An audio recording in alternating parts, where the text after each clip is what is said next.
Yo, good evening and happy Groundhog Day, USA, International, Canada, Long Island, aka Strong Island, plus the 5 spots of Brooklyn, Bronx, Manhattan, Staten Island, Queens.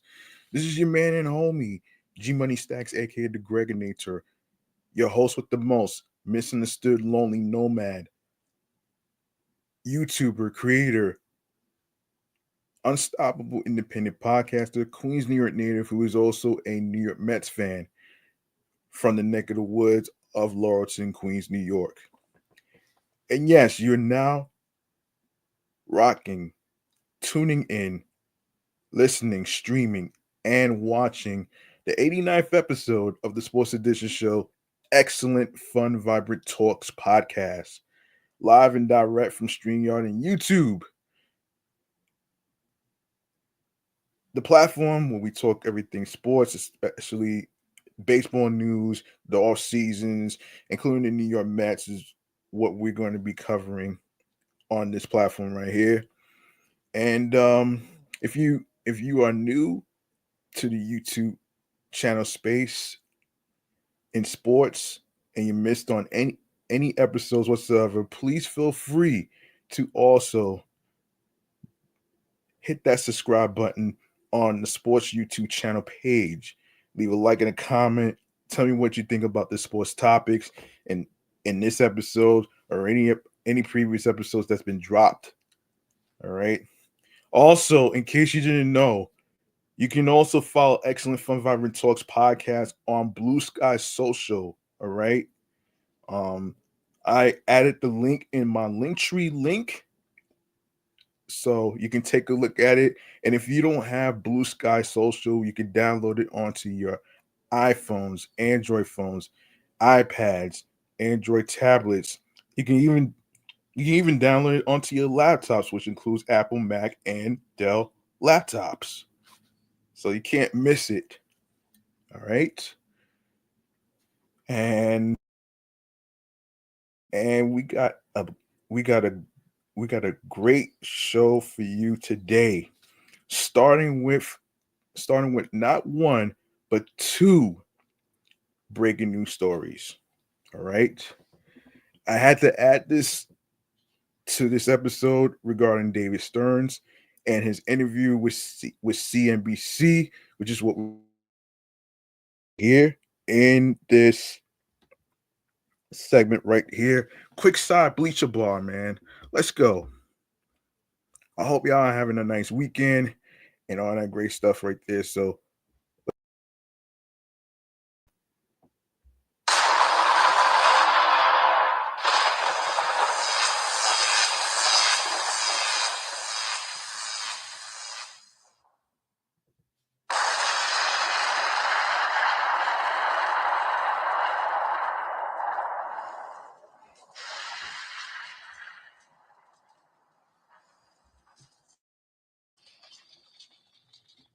one moment.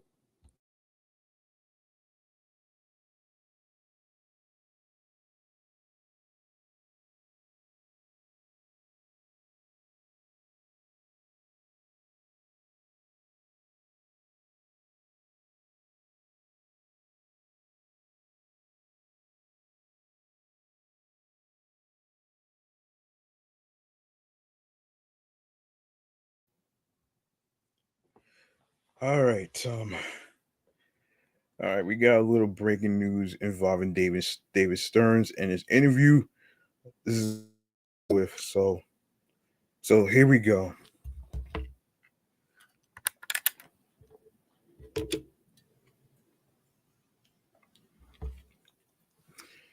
According to Mets Mesmerized online, in an interview with CNBC's Alex Sherman, David Stearns spoke about Steve Cohen's comments on Pete Alonso, the Juan Soto negotiations, and life as a baseball executive. Stearns said he appreciated that Cohen was upfront with fans about how the negotiations with Alonso have gone. One of the things that makes him one of the great owners in professional sports right now is his honesty and transparency, Stearns said. When he's at an event that allows him to directly communicate with our fans. He wants to be straightforward, and I think our fans appreciate that. In talking about Soto, Stern said that most teams knew the outfielder was likely going to hit the free agent market after he turned down a 15-year extension from the Nationals in 2022. Pursuing Soto was on Stern's mind when he was hired by the Mets at the end of the 2023 season. End quote. I understood Steve's perspective, and I think he understood my perspective. As I coming into this position on our pursuit of elite free agents, Stern said, there aren't a lot of opportunities to acquire a generational player, a potential future Hall of Famer. Stearns added that getting Soto to the Mets money and on-field performance. Soto said at his press conference that the family aspect of the team played a role in him choosing to come to Flushing. You have the best understanding possible as to who this player is on the field and who he is off the field to understand what might appear to the player, Stearns said. A big part of this process with a premium free agent is the non-monetary aspects of the deal. Stearns, who grew up a Mets fan, spoke about the balance of being a fan and an executive, saying he can't operate the team the way fans would want to. He added that he believes the way to build a championship roster by consistently making the right decisions on a day-to-day basis. End quote. Look, I'm still a Knicks fan. I'm still a New York Giants fan. So I still have the fan part of me. Fans get to be more emotional, and that's what makes being a fan a lot of fun, Stearns said. I don't have that luxury. And if I did and let that creep into this, ultimately I don't think our fans would be happy about that because I would probably make decisions that aren't in the best interest of our organization. And talking about young players could help the who could help the team, no, help the Mets in 2025, Stearns said he's excited about how the farm system has progressed. We are getting to a pretty exciting stage in our organization where we have a number of players who have been highly touted prospects through their time in the minor leagues who are now getting to that double A, triple A level and can impact our team at the major league level in the not too distant future, Stern said. Someone like Brendan Sproat, a young pitcher who will begin the year in AAA, one of the top pitching prospects in all of baseball, and who we believe will help us at some point this year. Stearns also spoke about the game's parity, particularly when it comes to spending. While there hasn't been a repeat champion in 25 years, Stearns said that there hasn't been um, parity in the league spending. I think there is a conversation that needs to occur and is ongoing. The importance of baseball when it comes to closing those spending gaps, Stearns said. Markets like Milwaukee, markets like Tampa, when you draft, develop a star, you should have the capability to keep those stars in smaller markets. We've seen other sports figure out how to make that happen. All right, I'm gonna stay on David Stearns for a second, actually, before I go on to the next breaking story of a new Met, Nick Madrigal. I remember watching spring training last year when David Stearns was in the booth with Gary and Ron, right? The thing that I like what the way he explained it was in regards to what Gary or Ron was asking them in regards to like getting players with flashy names. And I remember he said that he it's not about flashy names to me because it's the thing about the off season for the Mets is like it's just it's a it's a it's a recruitment process. You want to get the best talent. You want to be able to make the best decisions that you can do. And I said this last episode. There are some relentless motherfuckers who are Mets fans right now. And I remember watching what is it? Mets Daily, the new show by Jake Brown. Shouts to Jake Brown. Um and hang on a second.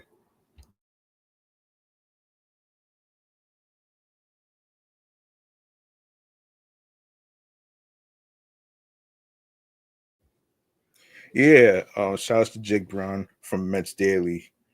Um one of the individuals on you called David Stearns Frankie Coupons. Like y'all are I'm like y'all are a mess, man. And I feel like to actually call David Stearns a cheapskate. Look, y'all need to understand something here.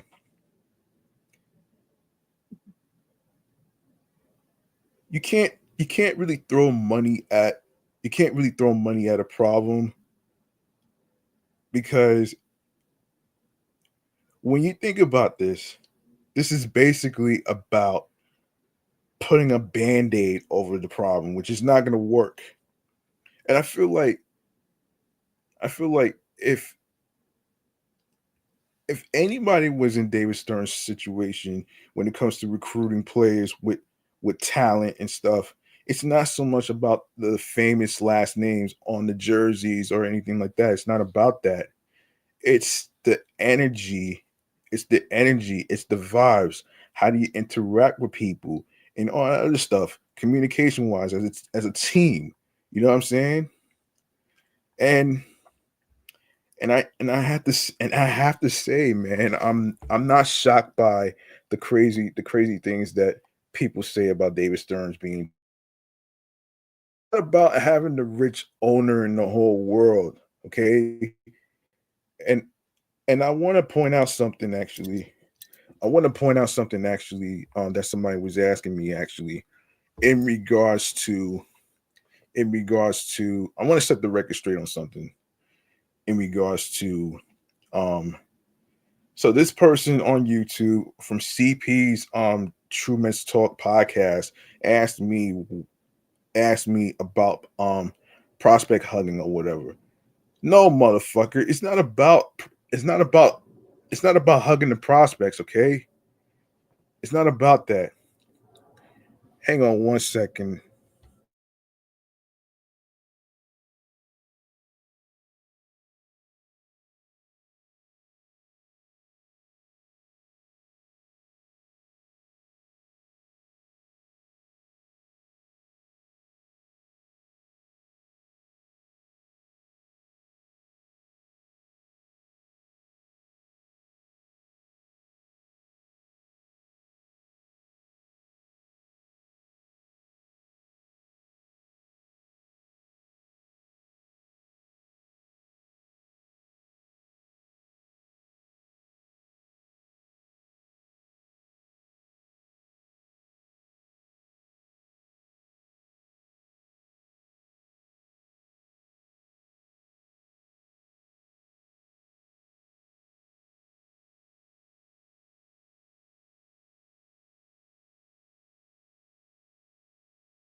All right, I want to set the record straight, and this is what what I actually told this person right here. So this person was like, "Why are you protecting the prospects? Look how the Dodgers did it. This is a win now year. There's far too much at stake this year." Yeah, well, I don't know about all that though, man. But I think you were saying you're just saying that shit just you're saying that shit out of desperation. And I said in response to what this person was asking me is, I get that, but at the same time, it took a long time to build up the farm system. This is not about quote unquote protecting prospects. It's about spending wisely. And like I said, you can't sign every player just because they have a famous last name or whatever.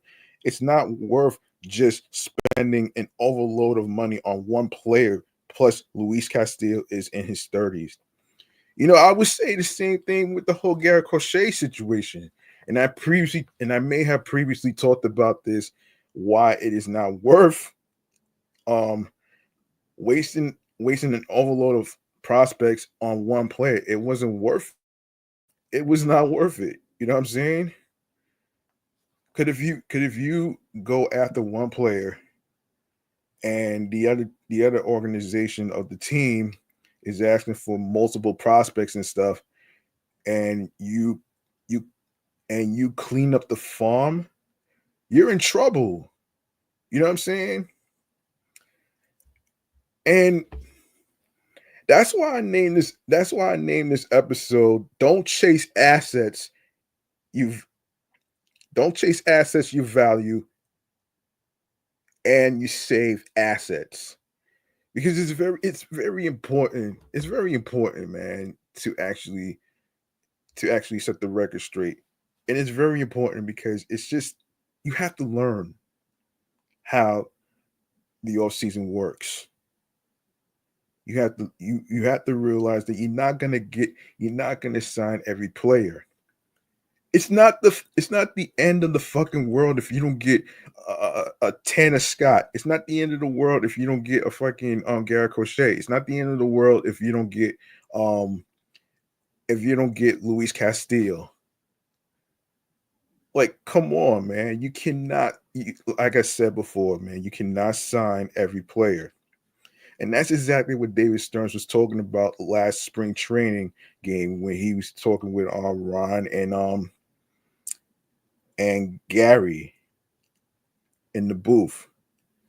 So I remember that. I remember that. And I guarantee you, if you watch that video of him in the booth, he tells you why. It's not about the flashy names that you recruit. So instead of y'all calling him Frankie Coupons, a cheapskate, whatever it may be, man, how about learn how to actually understand how to build not only the farm system, but developing a team. And I know some of y'all are basically, this is your a chance to win a World Series. I get that. But I think the way you guys are actually approaching this is out of desperation, because y'all want to actually compete with the Dodgers so badly or whatever without a plan. You need a fucking plan, okay? You cannot just go at the Dodgers without a plan. Forget the fancy names and stuff, man. Forget about that. It's not about that, folks.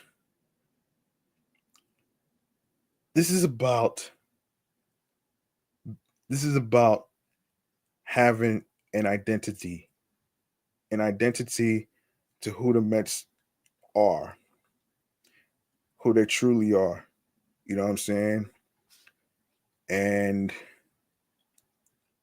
and that's pretty much what I wanted to say about David Stearns right there. I wanted to set the record straight, and I did that. So there you go.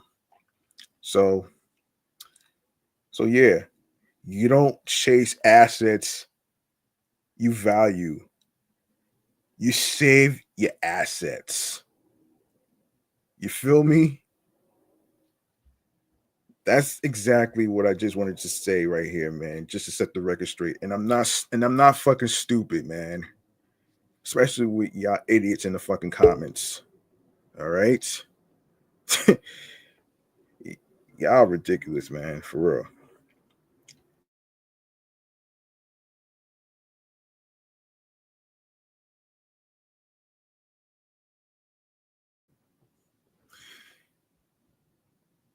Let me make some noise for myself, actually, for setting the record straight on this YouTuber who shall remain fucking nameless.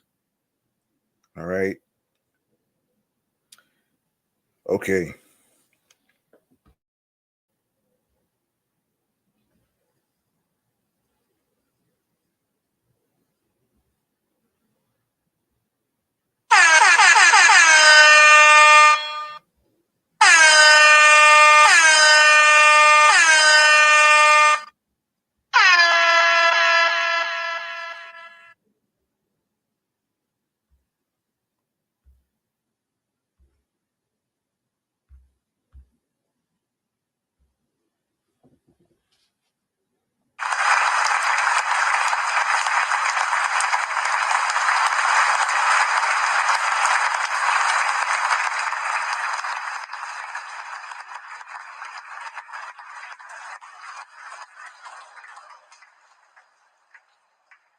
In other breaking sports news, the Mets had acquired Nick Madrigal.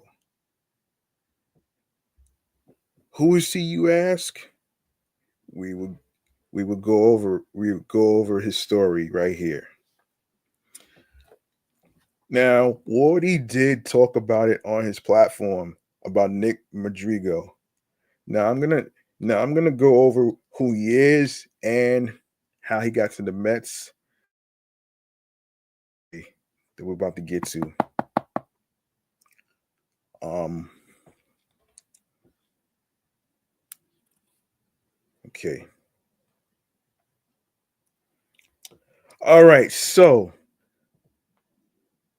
according to Sports Illustrated, the Chicago Cubs decided to part ways with utility infielder Nick Madrigal earlier this offseason. While he never panned out quite how the Cubs had hoped, he still showed flashes of being a quality depth piece for the team. Now Madrigal has a new home. According to a report from MLB insider John Heyman of the New York Post, Madrigal has agreed to terms with the New York Mets. The deal is pending a physical. A physical. Madrigal is an intriguing addition for the Mets. He's a low-cost player who can be plugged into any hole in the lineup on a day-to-day basis. During the 2024 MLB season with Chicago, Madrigal ended up playing in 51 games. He ended up driving in 10 RBIs, hitting a home run, and slashed 221, 280, 256. Obviously, those numbers weren't great. Back in 2023, Madrigal had a much better season, 352 to with 2 home runs and 28 RBIs. Even though Madrigal is not going to be a piece that helps to a World Series appearance, he'll give them quality depth. Unfortunately, things didn't work out for Madrigal with the Cubs. As long as he doesn't come back and hurt Chicago, the hope is that he can figure things out and become a quality piece for the Mets. All of that being said, the Cubs still have some work to do this offseason if they can find the right fits. They could use another bullpen arm, possibly another starter, and a big bat would be great. It will be interesting to see what else happens in Chicago this offseason. Wow. Wow. So that's the story of Nick Madrigal. Let's see what happens here. And I know somebody was asking in one of the YouTubers channels in regards to Jose Iglesias. Here's the thing.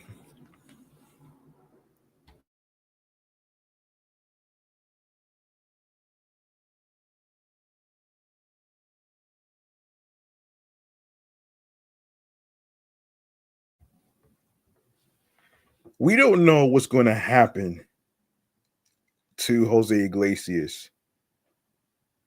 We don't know what is going to happen with the OMG to home runs and stuff. We don't know what's going to happen for the future. We don't know. So the answer to the Jose Iglesias thing is to be determined. This is more like a wait and see. We'll see what happens. You know what I'm saying? So there you go. Let's see. Let's see. And I do want to touch on what Ron Darling was talking about during one of the games last year when he said that the defense is undervalued. Now, I'm not sure why he said that, but let me look up what undervalued mean when it comes to defense. Let's take a look here. All right. Okay, so what does undervalued mean when it comes to um baseball defense? Let's see.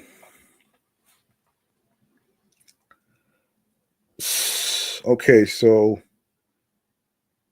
what is this? So what does that mean? Oh Lord. So what does it mean actually? Um so oh boy. Okay.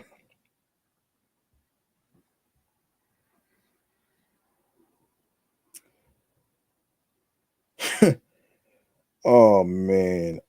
Let me see. Let me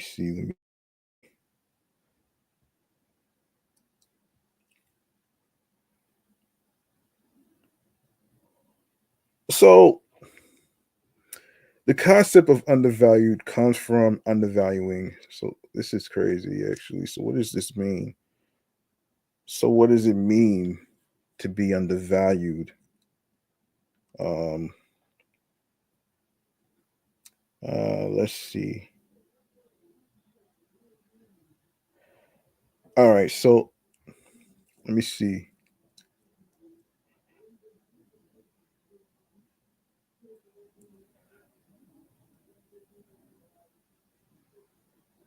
So undervalued in value investing, undervalued refers to a situation where an investment's market price is lower than its intrinsic value. So this is great. This is interesting. This is very interesting. I'm like, wow. But the thing I'm not understanding is so why would Ron Darling say that the defense is undervalued? This was around the time when him and Gary was talking about Francisco Lindor being the MVP. Now, for anybody who may not know what undervalued when it comes to a baseball player or whatever, um, meaning in baseball terms. So let's take a look here.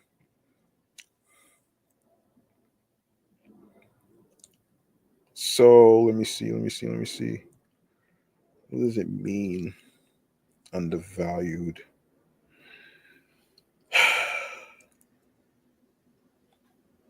So what does it mean in baseball? Okay.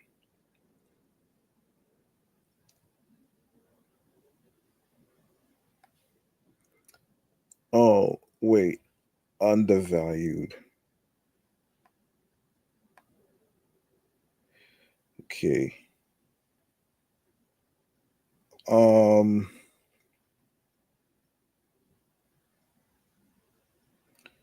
hmm. So let's see.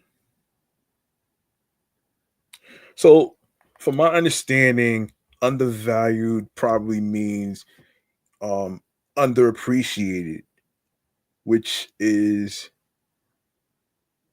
very, very, very shocking for me to hear actually.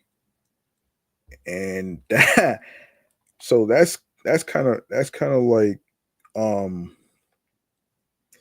that's kind of like very, very, very, very shocking and interesting to hear. Now, yeah, that's pretty much what that is actually. So, yeah. So, yeah, like I said, undervalued um basically means that the so no, hold on a second. I just said it. So, undervalued is a financial term referring to a security or other type of investment that is selling in the market for a price presumed to be below the investment's true intrinsic value. So, basically, that means a particular baseball player or any other situation is undervalued, underappreciated, meaning it's not appreciated, it's depreciated. So I guess that's what Ron Darling was talking about here. So yeah, I just wanted to clear this up actually for you folks at home who may not know what undervalued means. All right. So let's see what else can we talk about here, man. Let's talk about this. Let's talk about all right, so let's see. So Um, so I'm gonna say this again, man, with the whole Willy Adames thing. I'm gonna say this again. All right. So yeah, I'm gonna say this again, man. This was a rumor a while back, but it has been debunked. So Giants land Adames contract since longtime shortstop Brandon Crawford left in free agency in 2023. The Giants had been in need of an everyday shortstop, and they filled it on Saturday by reaching a $182 million deal with Adames. Um, the contract value is the largest in franchise history, surpassing the extension signed by the club's current president of baseball operations, Buster Posey, in 2013. So there you go. Um, Let me see if there's more to this. There's got to be more to this story.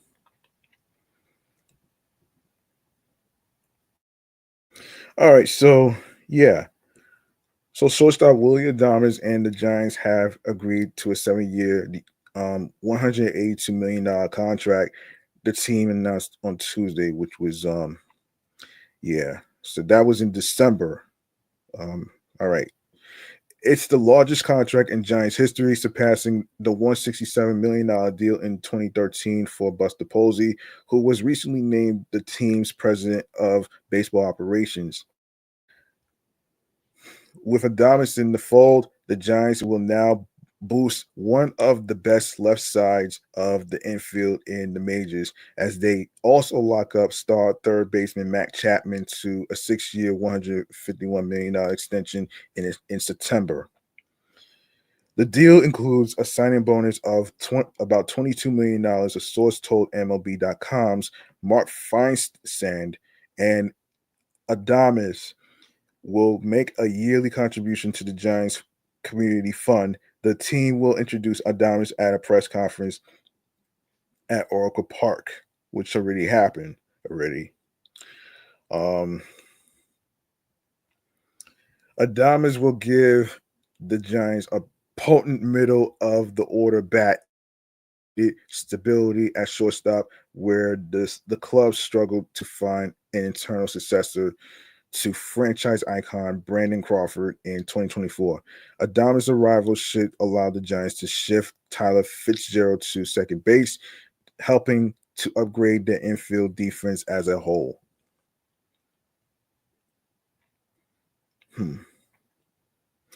Because the Giants exceeded the competitive balance tax threshold this past season, they'll be subject to stiffer penalties for signing Adames, who rejected a qualifying offer from the Brewers last month. San Francisco will have to give up its second and fifth highest selections in the 2025 draft, as well as $1 million from its international bonus pool for the upcoming signing period. Posey still might not be done making splashes this winter, as San Francisco will also need a frontline starter to replace left-hander Blake Snell, who on a 5-year, $182 million deal with the rival Dodgers. Yeah. I know some people don't like the Dodgers. I don't like the Dodgers myself too. So yeah, there you go. Um, yeah.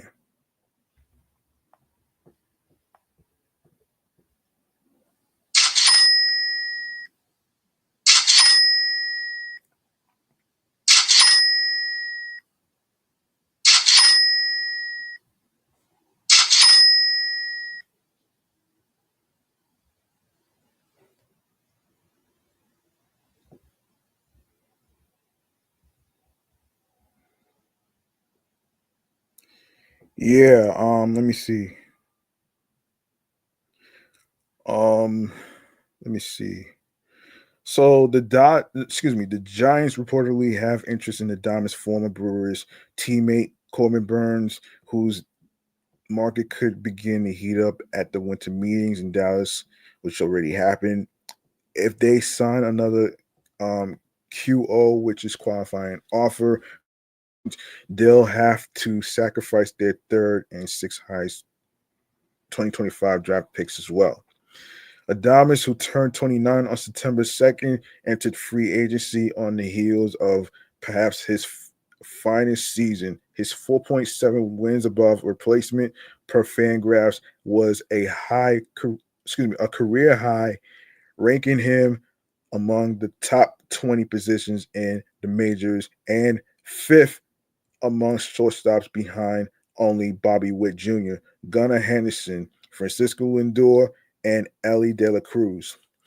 Durability was a significant asset for Adames, who started at who started in MLB high 161 games at shortstop for the Brewers. He did that while batting 251, 331, 462, good for a well above average 118 OPS plus.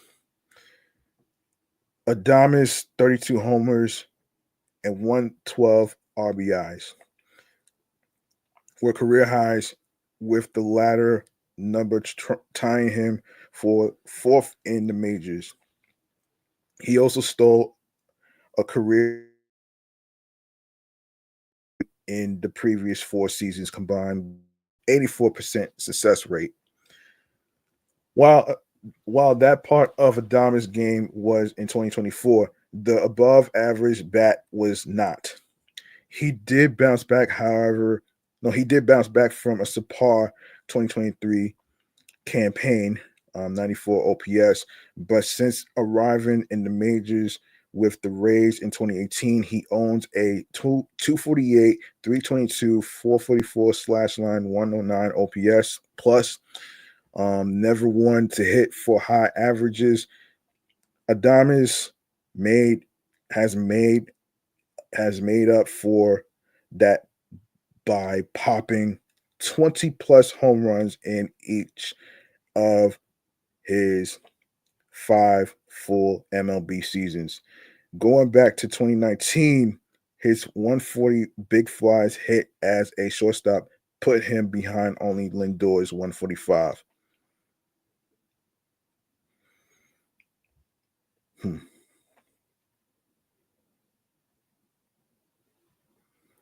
So there you go.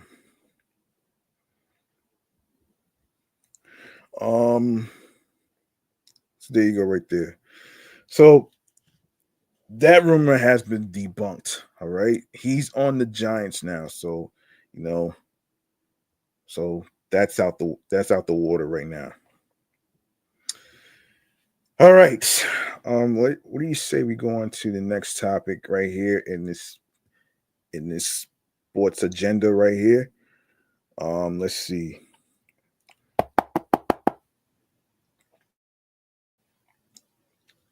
Let me make sure I don't forget what to cover. Okay.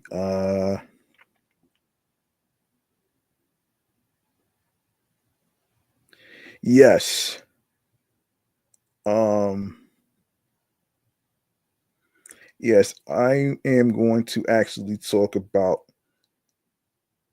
why Francisco Lindor should be considered MVP. Actually, he is MVP.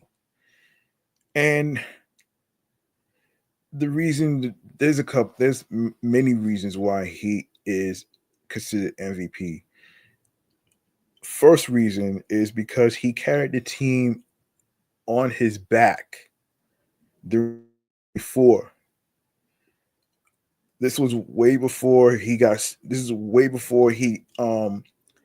This is way before he got the flu, and this is way before he got the flu. This was this was prior to one of the games prior to one of the games that he has struggled because he had a back issue. So yeah. And yeah, he didn't quit. He didn't quit though, man. He wasn't gonna let that stop him. Let me let me find some let me find a story about this because I want to actually make sure I got the accurate information here. Hold on one second.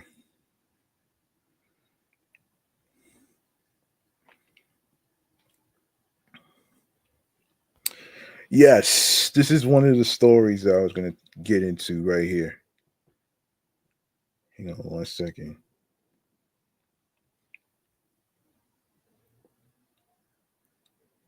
Come on.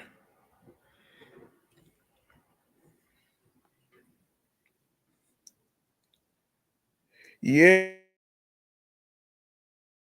Francisco Lindor is having possibly of his career and an MVP caliber season at that. Despite this and playing on a team in the largest sports market, he still seems to be underappreciated. Shit, damn. Prior to the 2021 season, the four-time All-Star was traded to the Mets with Carlos Carrasco as a package of players, including Andres Jimenez and Ahmed Rosario, went back to Cleveland. Early that spring, Lindor signed a 10-year, $341 million extension with the Mets. Then he had the worst season of his career, hitting 230 with a 100 OPS plus and 3.0 WAR. In 2022, the Guardians won the AL Central. Jimenez was an all-star and combined for 11.6 WAR with Rosario. Lindor was making a lot more money than both of them combined, and despite him finishing ninth in NL MVP, voting for a team that won 101 games. There was plenty of talk about the trade and his salary. Maybe there's lingering residue from that down year that caused him to be underappreciated. Maybe it's just the nature of fandom. Of course, obviously, Shohei Otani has the MVP on lockdown right now, and even a small injury might knock him off the perch. But Lindor deserves mention in the discussion, and he might end up with the strongest case for second place. Overall, Lindor is hitting 269, 339, 47, good for a career high 134 OPS. Plus, he has 34 doubles, 27 homers, 78 RBIs. From primarily the leadoff spot, that's a huge number. 89 runs, 25 stolen bases, and 5.8 WAR. Among NL players, he trails only Atani 6.6 and Ketel Marte 6.0 in WAR. I'm sure many would latch onto the low batting average, but 269 is 25 points above the league average. Also, there's serious value in playing every single day when you perform at the level Lindor does. He's played in all 131 games, and he feels the majors in both plate appearances and at bats.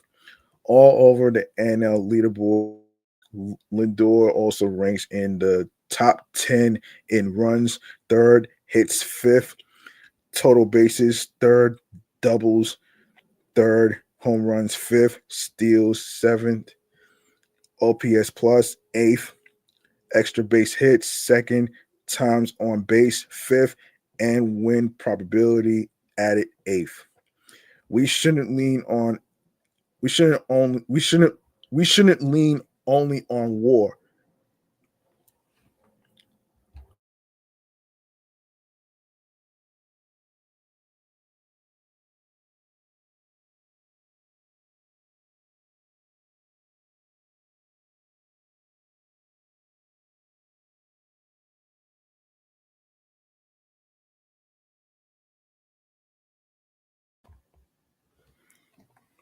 We shouldn't lean only on war. It's why I'm not. But Lindor scoring so well is a good illustration of just how great an all-around player he is. That is to say, it it isn't just the offense. There's plenty of defensive value. Lindor obviously plays one of the most important and demanding positions on the field in shortstop. He's only committed 11 errors in all his chances, good for a solid 981 fielding percentage.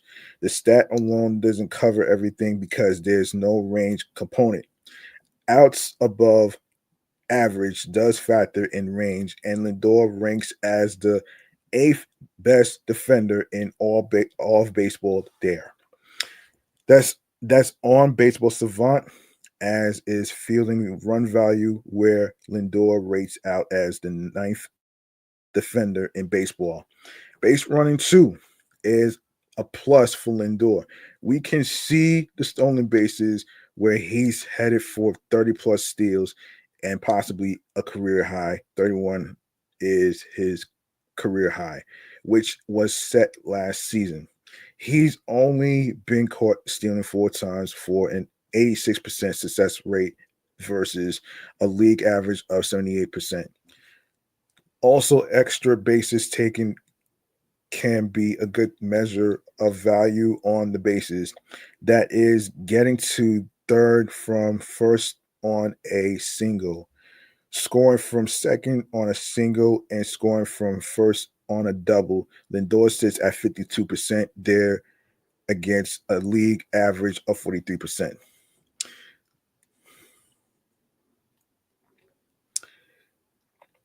Further, sometimes voters want to loop in a team component. That is, has this player elevated his team?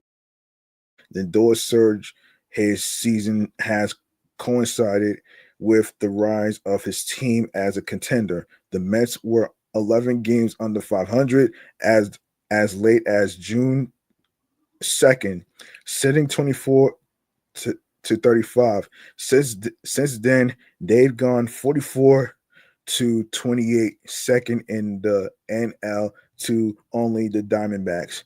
During this run, Lindor has been the catalyst, hitting 302, 376, 560 with 21 doubles, 18 home runs, 49 RBIs, and 56 runs in 72 games.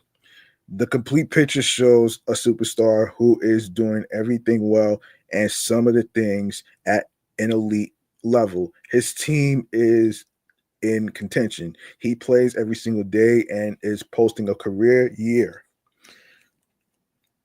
Lindor has finished in the top 10 in MVP voting 5 times before, though he higher than fifth. And yet it seems incredibly unlikely he can win the award. Lindor will very likely end up with the best finish in his career, maybe even checking in as the runner up to a historically good Otani. Oh gosh. Hated that Otani won that shit though, man. Hopefully that will wash off the stink off the nonsense about a trade the Mets pretty clearly won. His high salary and supposedly low batting average, even if he doesn't go home with the hardware, he is truly one of the best all-around players in baseball. Wait a minute here. Wait a minute here. Last time I checked, I did see a story where he actually won a Silver Slugger award. Yeah, he did. You know what I'm saying? So basically, this is basically primary reasons why he should be considered MVP. Actually, he is MVP, most valuable player. He made all the plays, despite the errors that he made, and of course, carrying the team to a win when he got back from his flu-like symptoms. He helped the team win. And let's not forget, let's not forget that he did help the team go into the playoffs, actually. You know what I'm saying? Um, especially in Atlanta, especially with one of the games that I was watching actually, and believe it or not, it was fun to watch actually. So there is a couple of things that I am looking forward to watching. Spring training. Spring training starts.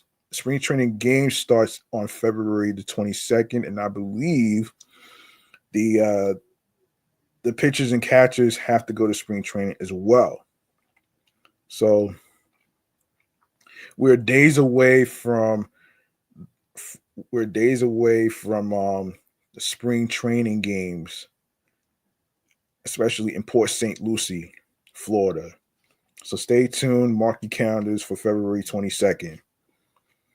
And I will talk about in the future the broadcast schedules and stuff. So I might not have time to talk about it here. So there you go right there. All right, let's see what else to talk about here. What else to talk about? Um let me just see. Let me just see something actually, man. Oh, players that should be brought back though, man. Obviously, Jesse Winker. Um, obviously, obviously Ryan Stanek. Um, hopefully Peter Line. There's a few players that should return too, actually, if I'm not mistaken. It's a whole list. It's a whole list actually. So let's see. Let me see this. Um, like I said, with the whole Jose Iglesias situation, that remains to be seen, man. that remains to be seen.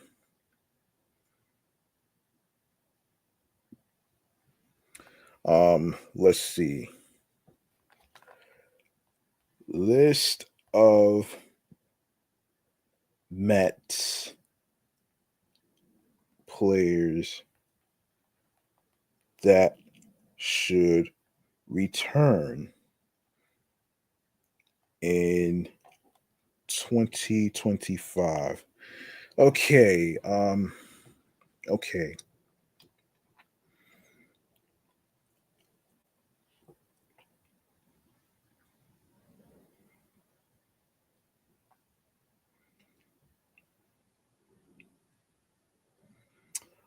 Let me see. Let me see. Gotta take a look here.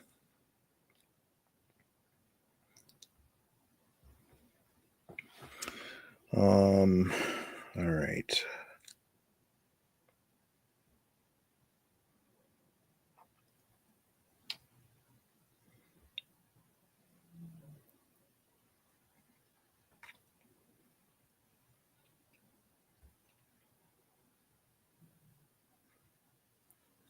Let me see. Let me see.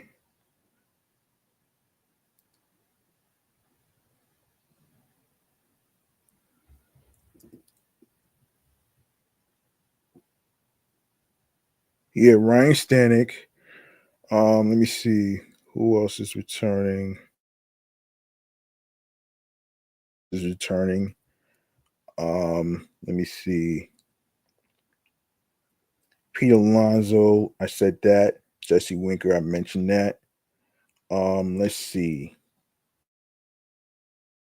Sean Manaea made his return. Let me see. Sean Manaea. I think that's it, man.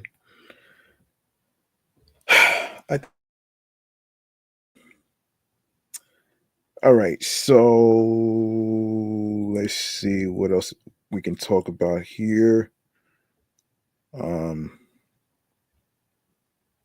Let's see what else we can talk about here before I forget. What the hell?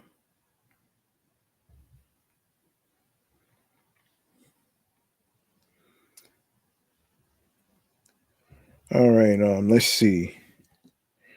Let's see. Let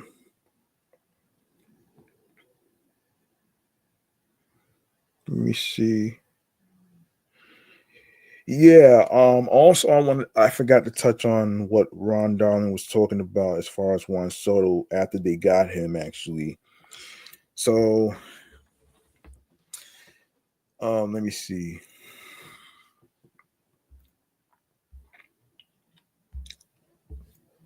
Let me see this because I forgot to talk about that.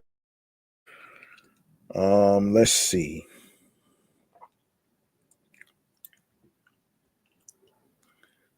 Let's see.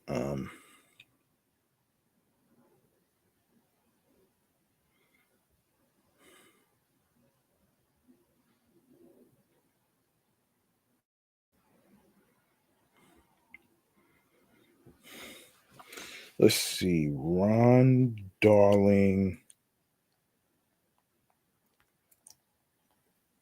comments on Juan Soto.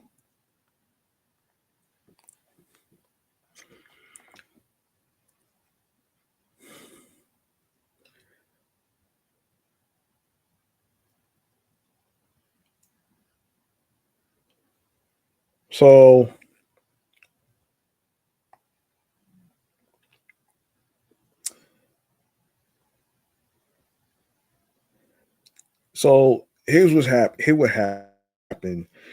The off season has officially arrived, and so has the Juan Soto free agency sweepstakes. Actually, that's been going on in that period. For the first time in his career, the 26-year-old star is set to be a free agent after slashing 288, 419, 569 with a career high 41 home runs and 129 RBIs in his first season with the New York Yankees. Um, And Soto is expected to receive one of the largest contracts in Major League history. Naturally, the New York Mets will be one of his top suitors and are eager to give him that record-setting deal. Okay, let me see. So let me just go to. All right, so let me see. Um, so this is what he said in quote. So Juan Soto is a great hitter, as ever seen, and Aaron Judge had a great season. But one player doesn't make it. I don't know. I don't know. Maybe you get two $300 million, two $300 million players. Darling said. Let's see. Darling, who pitched for the Mets from 1983 to 1991, and is currently one of their color commentators on SNY, subsequently doubled down on his reasoning. He explained that with the season the Mets had in 2024, they don't need to sign a player to help them win a championship.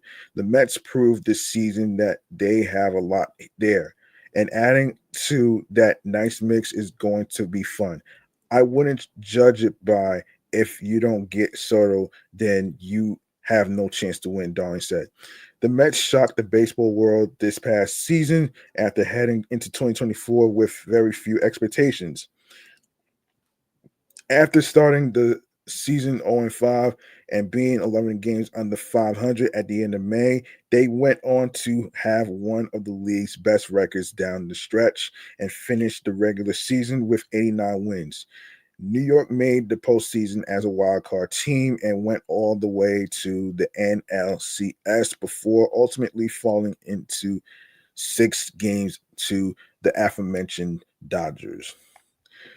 While adding a player like Soto will make the Mets an immediate contender, Darling believes New York's current group can build off their fairy tale 2020 and make another deep postseason run.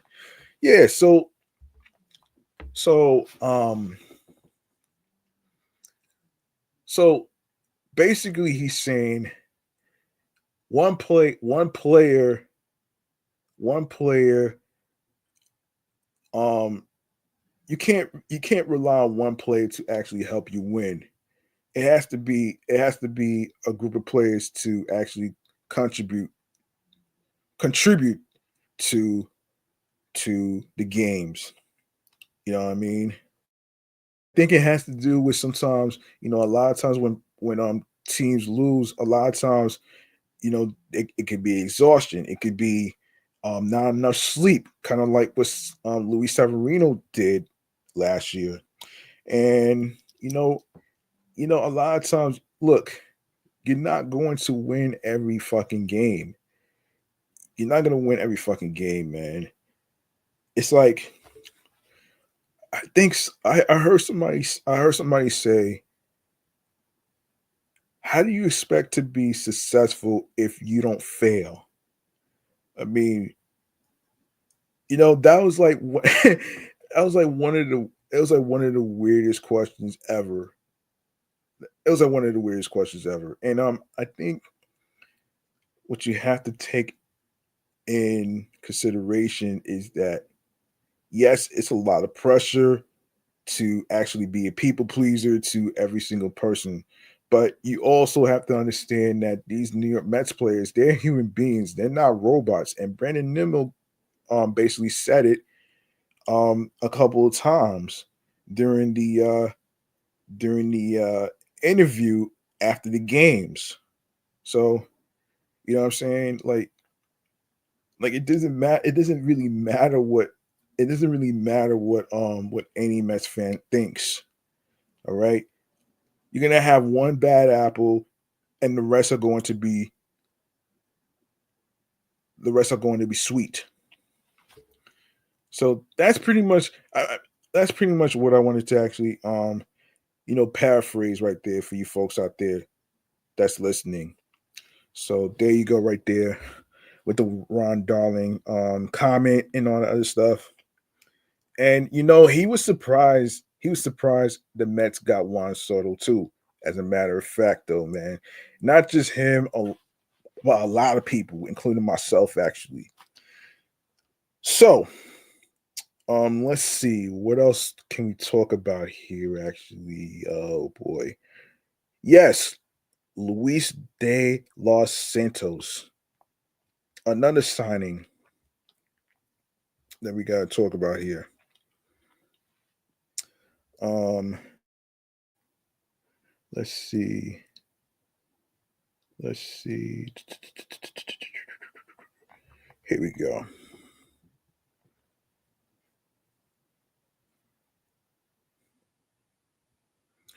Yes, so Luis de Los Santos, according to BVM Sports, the newly acquired utility player for the Mets shares his excitement about playing under management Albert Pujols. He emphasizes his desire to make a significant contribution to the team in 2025, focusing on teamwork and versatility. De Los Santos's acquisition marks a strategic move for the Mets as they look to enhance their roster for the upcoming season. By numbers, De Los Santos hopes to bring his versatility to the field. Having played multiple positions in the past, this acquisition adds depth to the Mets roster as they aim for a strong season in 2025. State of play: the Mets are in the process of restructuring their team for the 2025 season.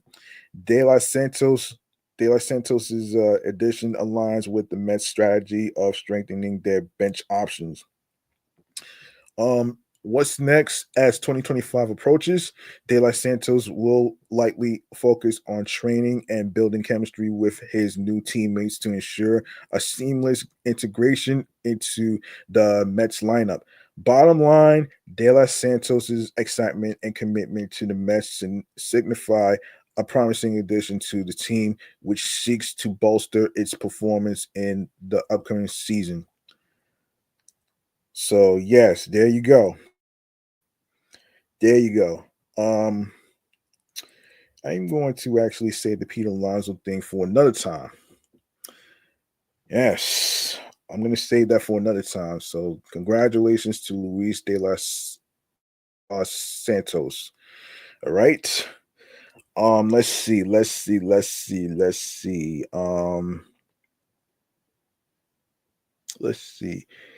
So where does Mark Vientos fit on the Mets roster in 2025? That's a good question. Okay, let's get to that one right here. All right. Okay, let's take a look here.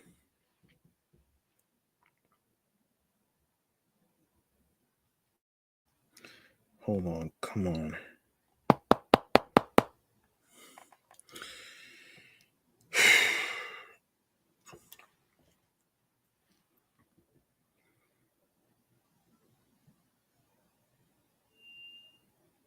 Um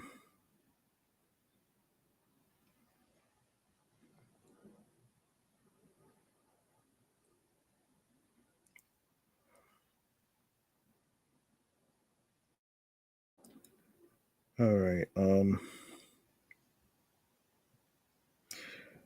Okay, here we go. Mark Vientos. Despite spring training now being just a couple weeks away, the New York Mets still don't know whether they'll be with or without Pete Alonso for the 2025 season. The most recent updates about Alonso's free agency negotiations seems to suggest that he could be close to striking a deal with the Toronto Blue Jays, which is not really true. Not really true.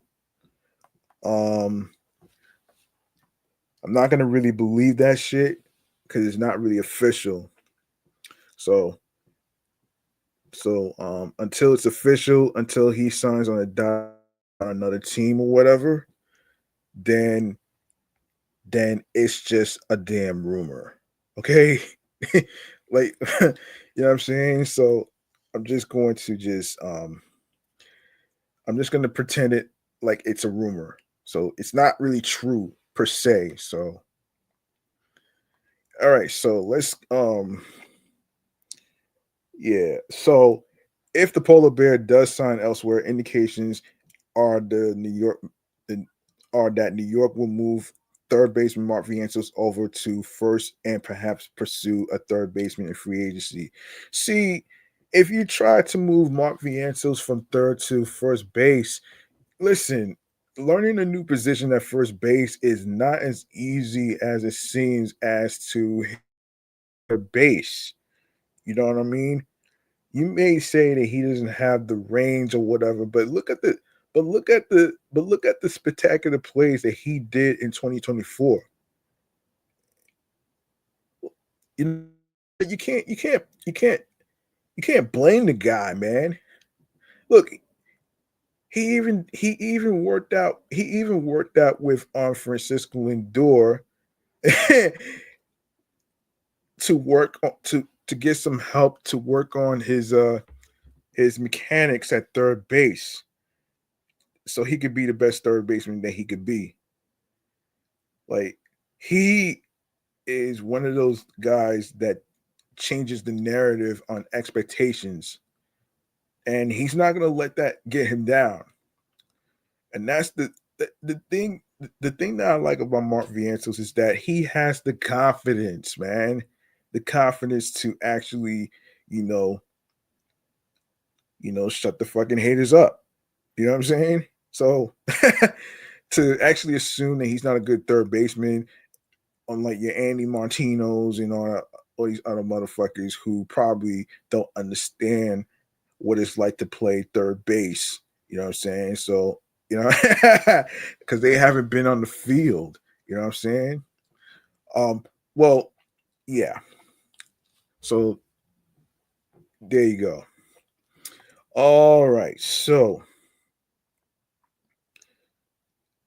yeah. On January 24th, an article from Joe Sherman of the New York Post wrote Vientos met with Carlos Mendoza and infield coach Mike Sarbo, who gave him drills to work on at both first and third base, and Vientos doing so in South Florida at times with the Mets St. Lucie single A manager Luis Rivera. Vientos spoke with the media during the Mets' amazing day at City Field on January 25th, which I will go over the highlights of Amazing Day. I'll go over it in a future episode. Um, and at one point, he was asked about potentially playing first base. They told me to take some reps for sure. I've been taking reps over there. I've been getting ready for anything that happens, Vientos said, per an ex post from SNY. At the end of the day, you got to go out there and you've got to play. And I'm just ready to do whatever it takes. That's a lot of confidence that I like to hear, man. He was also asked if it would be tough to transition over to first base, considering the progress he made defensively at during the 2025 campaign. I love playing third base, but right now my main focus is what can I do for us to get to the World Series and win a championship. That's all I want, he responded per SNY. Maybe Vientos for prioritizing his team's needs over his individual desires. So there you go, right there. All right. Gonna leave the Pete Alonso thing for another time. Like I said. Um, let me see. Let me see. Let me see. Let me see. Let me see. So yeah, there you go. There you go, right there.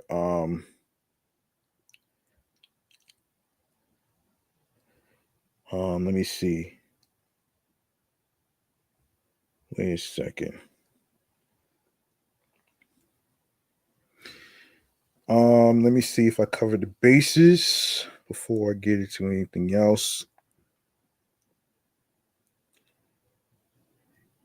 Yep. I think I covered the bases right here. Look, whatever topics I don't get a chance in this episode, I will cover it in the next episode or the future episodes prior. All right. So I'm gonna actually go on to the next one right here is sports podcast of the week. This is where I recommend some sports podcasts for you to listen to. So here it is right there. I'm actually I could do it from my phone too, as a matter of fact. So yeah, I could do it from my phone. Okay, so sports podcast of the week. All right, here we go.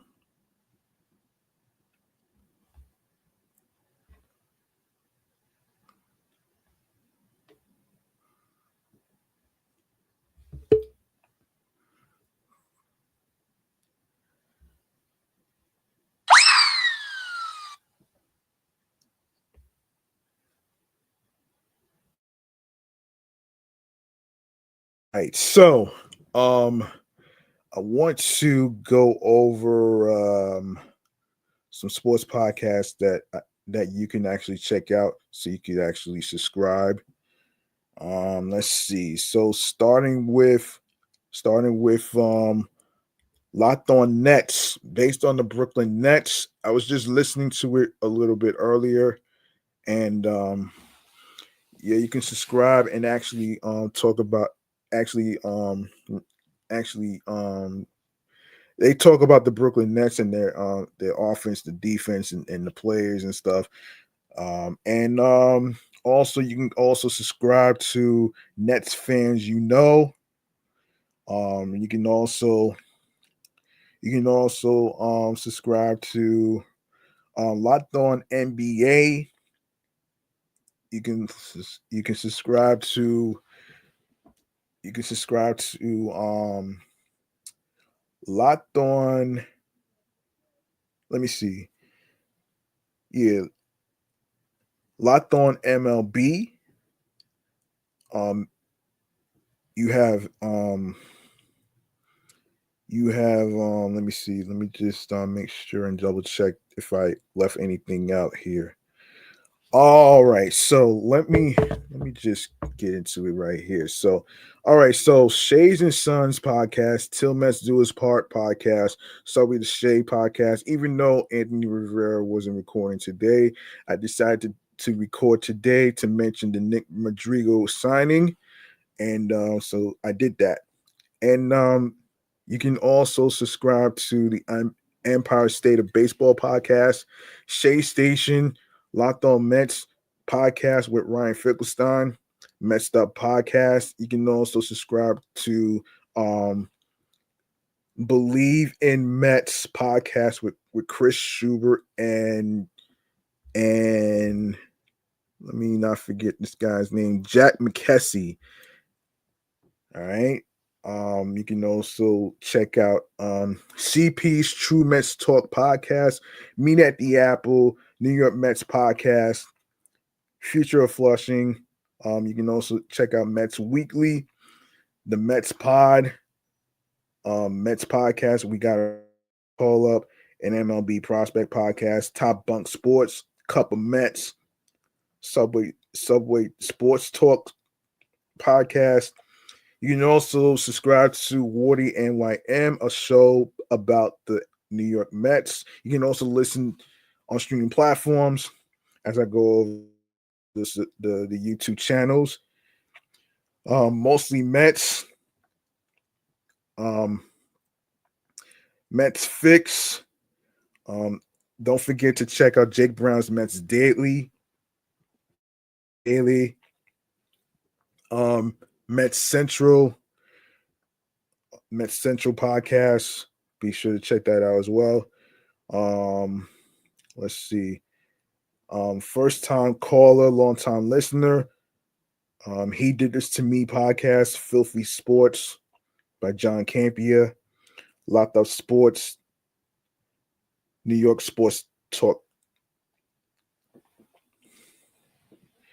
Locked Up Sports, New York Sports Talk podcast, Mets Therapy, Digging Weekly, and podcast.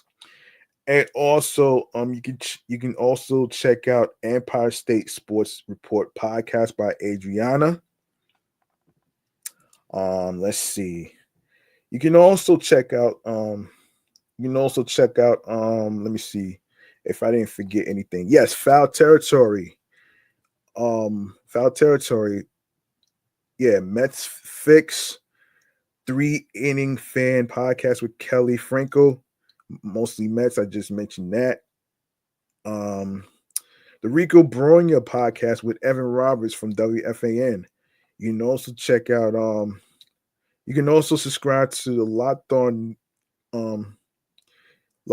New York Sports YouTube channel where you can see some postcasts involving the New York Giants, New York Yankees, New York Mets, and the New York Jets. And of course the New York Knicks as well. And you can also check out Locked On Sports Today podcast, which goes over NFL, NBA, MLB, NHL, and NCAA. Mets Weekly, Foul Territory. I just mentioned that. You can also subscribe to Dominant Mets Nation, Metcast, the Triborough podcast. You Know I'm Right podcast. Let's see. Why am I a New York Mets fan? Subscribe to that. Talking Baseball, Empire State of Baseball. I just mentioned Bourbon and Baseball's First Pitch Daily Recap podcast, and Unapologetically Angel by Angel Reese. And let me see what else. What else? Did I miss anything? Yes. So Unpopular Opinion Sports Talk Nation. You can also check out Dead End Sports. Let's see. And let me see. Locked On New York Giants postcast. NFL Good Morning Football, as well as Overtime. Let's see. National League Town, a Mets podcast. You can check that out as well. And let me see if there's anything else that I need to actually go over. Oh, yes. Locked On NBA podcast. Be sure to check that out as well. And let me see. So yes, you have Locked On Fantasy Baseball podcast. You have Locked On Fantasy Basketball. Be sure to subscribe to that channel and check out the podcast as well. And I think they have Locked On Fantasy Football, hockey, and I think they have some Locked On Basketball Team podcast shows for you to check out as well. Whichever basketball team that's your favorite, football team, baseball teams, however you call it, though. So there you go, right there. All right. So if I see another podcast show on sports related stuff, like anything sports related, it could be baseball, it could be basketball, football, wherever it may be, I will add that to one of the lists that I put in my notepad on my tablet. So there you go, right there. All right. So those are the recommendations for you to actually check out some podcast episodes related to sports. And you can also check out on YouTube as well. So there you go, right there.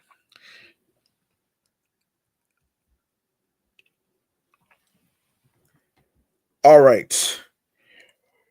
Time to wrap up this sports podcast episode right here with this stream choices on the go, man. All right. Stream choices on the go. Here we go.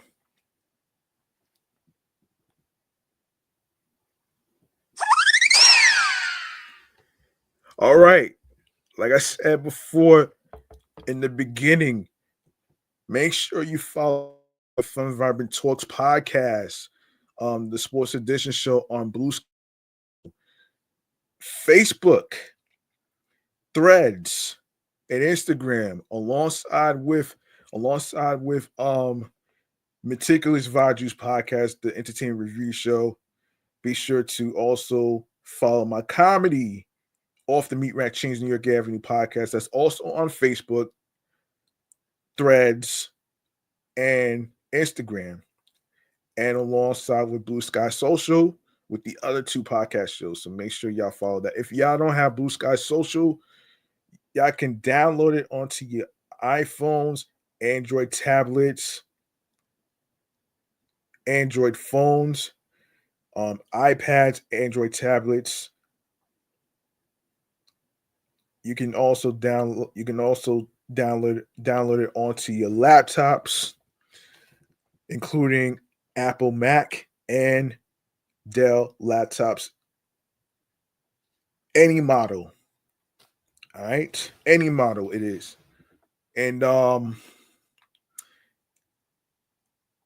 you can also follow your host with the most. That's also on Blue Sky as well as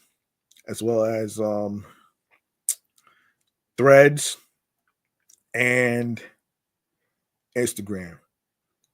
All right. So now, if you go to the link in bio of the podcast episodes and stuff, all you have to do is check out the links in the link tree, and you're gonna see a whole list of streaming platforms, which includes Audible, Odyssey, Amazon Music, Breaker, Bullhorn FM, Castbox FM, Deezer, Listen Notes, Moon FM Podcast, Overhaul FM Podcast, Player FM, Pocket Cast, Podfriend, Podhound, Podopolo, Podorama, Podcast Index, Podcast Addict, Podverse, Podcast Guru, Podvine, Snip, Spotify for Creators. You can also comment in the Spotify for Creators section of each episode. As a reminder, for those of you who have Spotify for Creators, you can also comment on the topics in any of the episodes that you actually choose. All right. So TuneIn Radio, Fountain, Radio Public, iHeartRadio, the number one app where you can listen to your favorite music artists, singers, rappers, hip-hop artists, radio stations, and of course, you can listen to podcast shows and episodes for free. You don't need a credit card or debit card to download iHeartRadio. All you need to do is follow the podcast. Follow Excellent Fun Vibrant Talks podcast, the Sports Edition show on iHeartRadio, along with streaming platforms that I just mentioned. And also do the same with YouTube. Make sure you subscribe to the sports YouTube channel page, Excellent Fun Vibrant Talks podcast, so you can get notified on new video podcast episode live stream recordings. Leave a like and a comment. Tell me what you think about the topics in this episode right here, and of course, tell a friend to another friend. For those of you that's a New York Mets fan, for those of you that are basketball fans, whatever it may be, man, it'll help the channel. And of course, tell your friends to subscribe to this channel, and of course, spread the word. Word of mouth is important. Add the podcast to your playlist if you are on the go, whether you're going to work, whether you are going to whether you are going to work, whether you are going to college classes, any destinations, or coming from those destinations, you can listen to the episodes in the comfort of your own home. All right. And also, also, also enable alerts so you don't miss out on any episodes whatsoever. If you miss any episodes whatsoever, please feel free to catch up on the episodes that's already been dropped. I will be making some postings of each episode that's already dropped. And I will be doing the same with the YouTube community tab. I will be posting some things on the YouTube community tab. So pay attention. All right? Pay attention. And also, don't forget to subscribe to my other YouTube channels as well. Meticulous Vibe Juice Podcast, and also subscribe to my primary channel, G Money Stacks 555, for Off the Meat Rat Chains New York Avenue podcast episodes. And yeah. So you can share the podcast by sharing the Linktree link that says Linktree/excellent fun vibrant talks pod with your husbands, your wives, your boyfriends, your girlfriends, people, your friends, people you're cool with from work or anywhere else. New episodes are going to be dropping on Wednesdays, Thursdays, and Saturdays on every streaming platform, including YouTube, whenever you get to listen, stream, and watch your podcast. All right. That's gonna do it for me, man. It's time for me to sign off right here, man. I'm your man, your host with the most, G Money Stacks, aka the Gregonator.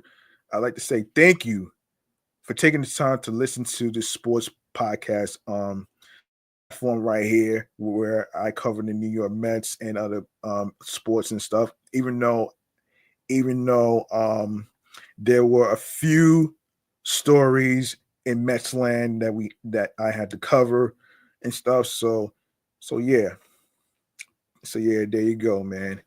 Yeah, like I said, man, I appreciate y'all and I love y'all, man. And remember, the grind doesn't stop. Hard work pays off. If you want something, you have to work hard, because it's not going to be given to you on a fucking silver platter. Because you have to earn your stripes. You have to earn the hard work that you do. Also, be sure to actually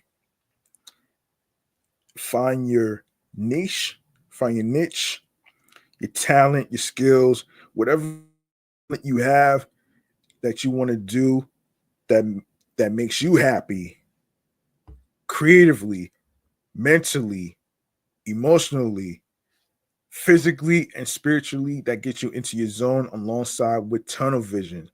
All right. There's no manual on following your goals and dreams, your heart, your spirit, your path, and your journey. And also, it doesn't matter whether you win or lose, it's how you play the game. And of course, a lot of times in certain situations, of course, there's going to be situations where some Mets fans are impatient. And yes, and like I said earlier, you cannot sign every baseball player just because they have a famous last name. It's not about that. You don't want to give up the whole farm system just to get one player. It's not worth the money, and it's not worth the fucking hassle. And that's why I had the chance to set the record straight on a YouTuber on CP's True Mets Talk podcast, who shall remain fucking nameless. All right. And if you have a dream of starting a podcast, don't let anybody stop you. or tell you not to call it a podcast on YouTube, man, because you'll be surprised that there's a bunch of YouTubers, including myself, who also has a podcast. Okay. So I've been doing this between 3 going on to 5 years right now. So this is not just work. This is grind. And that's why you always hear me say the grind never stops. It never ends. You know what I'm saying? So yeah, there you go right there, man. And yeah, I'll be back with another episode with some new sports topics. And of course, I'll see y'all next time on the flip side. Be careful out there. I hope y'all enjoyed Groundhog's Day. Happy Groundhog's Day, everybody. And and and yeah, man. See you next time, folks. Happy Groundhog Day. Let's go fucking Mets. Let's go Mets. Good night, everybody.